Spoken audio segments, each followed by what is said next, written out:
Hello friends, I am Nilesh Amritkar and a PhD in microbiology. Currently I am working as a managing director at Envirocare Labs, which is an FSSAI recognized lab, and with about 20 years of experience in analytical testing fields, I am here to share some of the things which I have learned over the last few years working with FSSAI, working with NABL, working with BIS. Today's topic of my presentation would be mycotoxins and NOTS. NOTS is naturally occurring toxic substances. What are mycotoxins?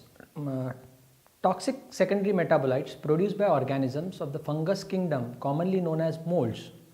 They are toxic when ingested or inhaled. Currently known mycotoxins are mostly produced by the genera Aspergillus, Fusarium and Penicillium. There are many species of toxigenic molds, but only a few mycotoxins, particularly those affecting the cereals such as maize, wheat, barley, oats and rice, and groundnuts are considered to be very significant for humans. The most well known of mycotoxins everybody knows is aflatoxins, which is a very potent human hepatocarcinogen, that is cancer to the liver, and is produced by Aspergillus flavus or Aspergillus parasiticus. The major classes of mycotoxins include the aflatoxins, ochratoxins, patulin, citrinin, ergot alkaloids, fusarium toxins and trichothecins. How do mycotoxins enter the food chain? Mycotoxins can appear in the food chain as a result of fungal infection of crops, either by being eaten directly by humans or by being used as livestock feed. Developing economies in the world where there are warm climates are at higher risk as the climate favors the growth of these molds. Most of the important mycotoxins are resistant to almost all forms of food or feed processing.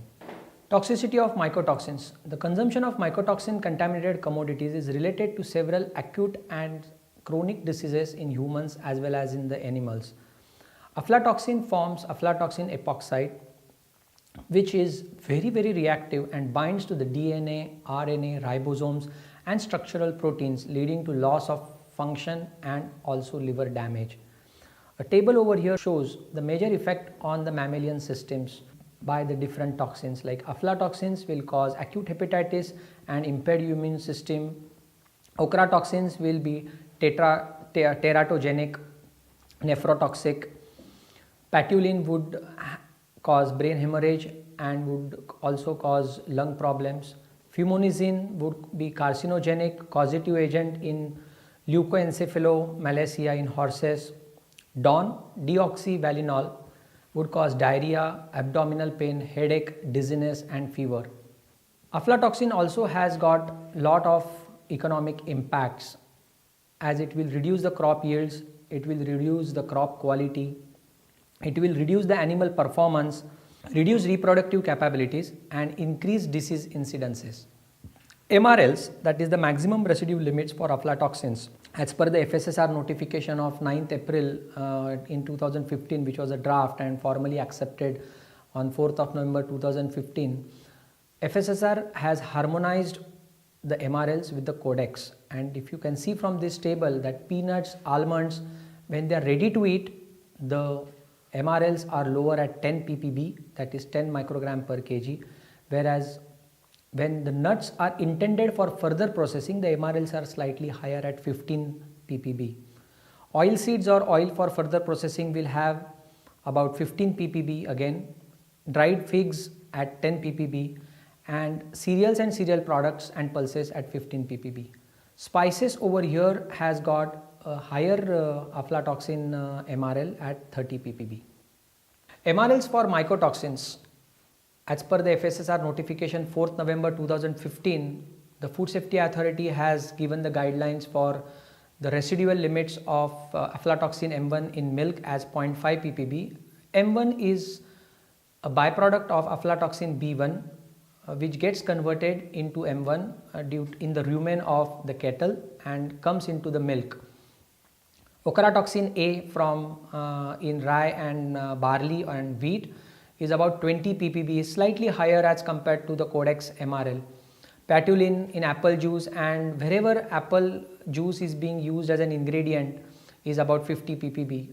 Deoxyvalinol in cereals, flakes, wheat, maize, barley, cereal grains is at 200 to 2000 ppb as per Codex, but with respect to the Food Safety Authority, we have a standard of DON as 1000 ppb in wheat. Fuminosins in raw maize grains at 4000 ppb and maize flour at 2000 ppb. Let us see how MRLs are fixed by Codex. MRLs shall only be set for food in which the contaminant may be found in amounts that are significant for the total exposure of the consumer. And few guidelines needs to be considered while developing the residue limits is the toxicological information of that metabolite, the analytical data spread across many data points, intake data, technological considerations, risk assessments and risk management considerations. Let us now understand how analytically we would be able to determine the concentrations of these mycotoxins. Sampling forms the largest source of variability in determining the concentrations of these mycotoxins. The analytical method constitutes of two major steps, the sample preparation step and the separation detection step. Sample preparation earlier used to be carried out by liquid-liquid extraction, which is more cumbersome and involves the use of organic solvents such as acetic acid and methylene dichloride, etc. Whereas the solid phase extraction is much more advanced and is easy to use, though albeit costly. Separation and detection can be done using the TLC UV method. Now most of the methods that are the older generation methods are based on TLC UV determination. However, as we have progressed in the analytical methods, the detection can be done using HPLC fluorescence detector or LC-MS-MS, or even by rapid methods such as ELISA, enzyme linked immunosorbent assay methods. Here are some of the reference methods as per the FSSAI manual, which talks about column chromatography followed by TLC, or the extraction followed by TLC, or using Romer mini column method, or the most common that is currently practiced in most of the labs is the extraction followed by derivatization with trifluoroacetic acid and detection using HPLC FLD.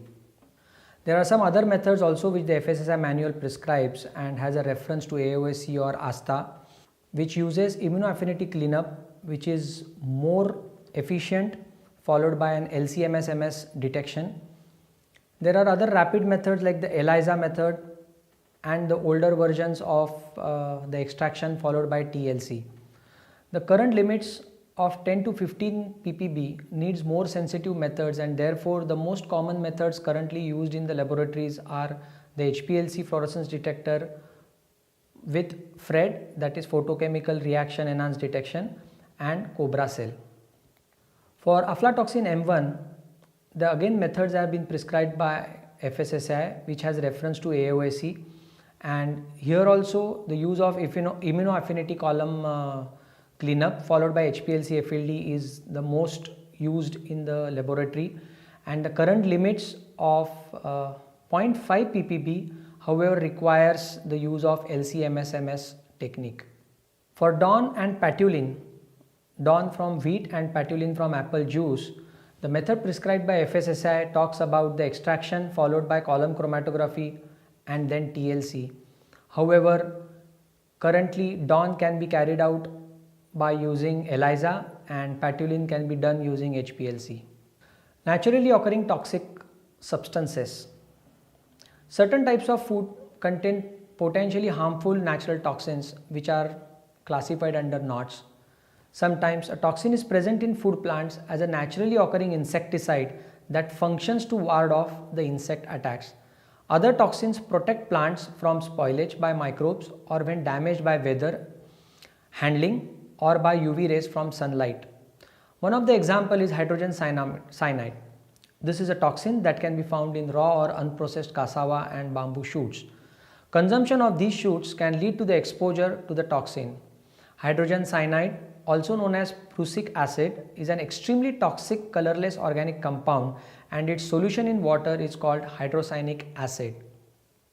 The other three naturally occurring toxic substances are agaric acids, hypericin and saffarol, and FSSAI under its draft regulations in December 2014 and the final notification dated 4th of November 2015 have given the MRLs for various food products for these 4 naturally occurring toxic substances. For agaric acid it is 100 ppb, for hydrocyanic acid it is 5 ppb, hypericin is 1 ppb and saffarol it is 10 ppb. It is interesting to note that Codex Alimentarius has not fixed any MRLs for the 4 NOTS that are specified in FSSAI. Also, FSSAI manual, which guides the laboratories in the analysis of various analytes, does not include the test methods for these 4 NOTS. Now that we have seen the occurrence of mycotoxins and how to detect the mycotoxins, we also need to understand the prevention and control of mycotoxins. Good agriculture practices during the pre-harvest and the post-harvest conditions would definitely minimize the problem of contamination. However, there are other aspects also for prevention and control, and that is plant breeding, proper storage facilities, appropriate drying techniques and preventing moisture during transport and marketing of these goods. For us at Food Safety Authority, it is important that we do the monitoring and surveillance on a regular basis across the complete food chain. So in this session we have seen what are mycotoxins, how do they enter the food chain, what is its toxicity. We have also learned about the MRLs and the analytical methods to determine these mycotoxins. We had an overview of naturally occurring toxic substances and its MRL as per the new regulations of FSSAI. And finally, for us, the most important part would be monitoring and surveillance across the complete food chain to ensure food safety. Thank you.